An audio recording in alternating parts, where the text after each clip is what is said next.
네, 더위에 땅 위에서도 사건, 사고가 많고요. 바다에서도 또 이런 사건이 터졌습니다. 두 생명을 앗아간 바다 수영이라는 소식을 전해드리도록 하겠습니다.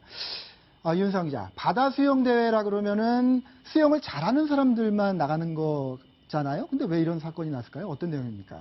네, 이게 어제 오후에 벌어진 일인데요. 네. 여수에서 전국 바다 수영 대회가 열렸습니다. 네. 근데 여기에 참가한 참가자 2명이 수영을 하던 도중에 숨지고 한 명은 탈진을 한 사건입니다. 네. 0.5km 해상 반환점을 돌아서 들어오는 1km 구간 바다 수영 대회인데요. 네.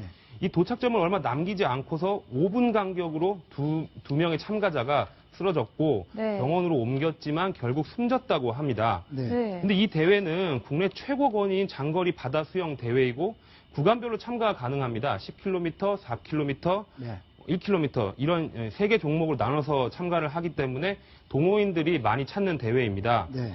그런데 해경은 우선 수영연맹 등을 상대로 이 안전관리가 제대로 이루어졌는지 또 이 참가자들이 착용한 고무 재질의 수영 수트에 문제가 없는지 지금 조사를 벌일 계획입니다. 네, 황일도 의원, 지금 이윤상 기자가 얘기했지만 원인 중에 하나로 지목되는 게 이 새로 착용한 수영복이라 그래요. 어떤 수영복이죠? 이 대회가 말씀하신 것처럼 9회째 지금 이어져 오고 있는데 한 번도 지금까지는 이런 종류의 사고가 없었다는 거죠.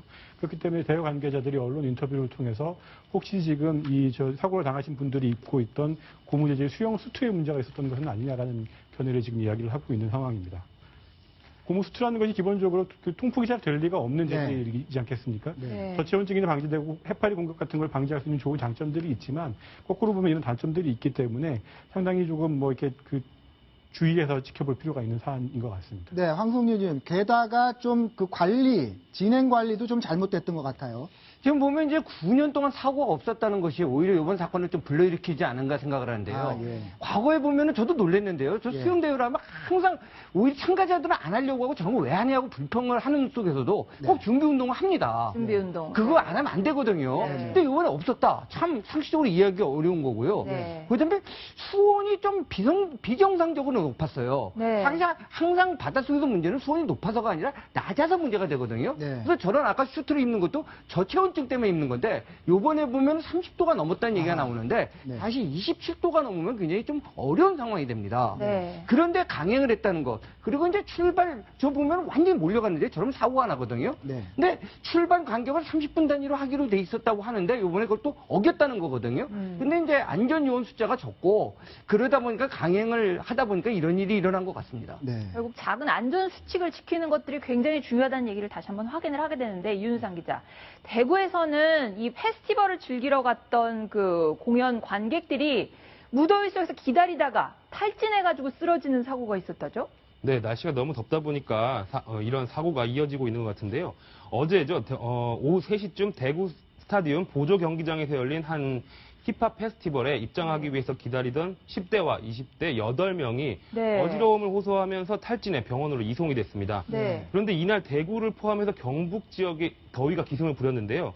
낮 기온이 35.1도까지 올랐다고 합니다. 35.1도. 네. 다행히 치료를 받고 모두 퇴원을 했고요. 또 대구시는 탈진 환자가 나오자 입장 대기 장소에 좀 이렇게 시원하게 대기할 수 있는 그늘막을 치는 후속 조치를 했습니다. 네. 대구시 관계자 얘기를 들어보면 공연장에 좋은 자리를 잡으려고 오전부터 줄을 서서 기다렸고 오랫동안 기다리다 보니까 탈진을 했다고 합니다. 네. 미리 좀 그늘막 같은 걸 설치해야 됐지 않았나 이런 생각이 드는데 황성준 의원, 대프리카라는 말 들어보셨어요? 네, 뭐 대구 플러스 아프리카라고 하는데요. 대구가 그렇게 덥다는 얘기잖아요. 저는 그것도 좀 잘못됐다고 생각을 하는데요. 보통 한국 사람들이 저 아프리카라든지 혹은 이제 특히 이라크라든지 이런 데 사막이 40도가 넘어가니까 인간이 어떻게 사느냐고 하는데요. 네. 제가 체감으로 느끼는 거는요.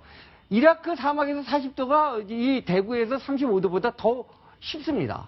왜냐면 거긴 덥지만 그늘에 가면은 좀 짠해가고 시원합니다. 그리고 두 번째, 밤이 되면 기온이 왕창 내려가기 때문에 네. 잠자는데 또 지장이 없습니다. 근데 네. 이제 이 대구라든지 서울에서는 같은 데서 35도가 넘어가면 정말로 이건 찜통에 있는 것 같고 네. 잠을 잘 수 없는 열대야가 되지 않습니까? 그래서 네. 저는 대프리카가 아니라 진짜 오히려 대구가 더 힘들지 않았는가 이런 생각도 해봤습니다. 역설적으로. 네. 네. 폭우 때문에 여러 사람들 다 힘든데 오늘 저희 회사 바로 앞에도 있습니다. 광화문 광장에는요. 시원한 물놀이장이 생겼습니다. 백성문 변호사 네. 지금 나오는 화면 바로 앞에서 오늘 낮에 벌어졌던 일이죠. 네, 그래서 양쪽 다 그 광화문 삼거리에서 세종대로 사거리만 550m 정도 사이에 네. 뭐 풀장 4개, 워터슬라이드, 워터롤러 같은 걸 설치해놨고 이제 지방이나 뭐 해외로 나가지 못하는 서울 시민들을 위해서 네. 설치해놓은 건데요. 저기 올해 2회째입니다. 네. 저도 아까 저거 설치해서 차 못 지나가지고 다른 쪽으로 돌렸었는데 차량 통제가 차량 전부 됐군요. 통제가 됐었고요. 네. 저는 이렇게 시민들이 어디 못 가는 시민들이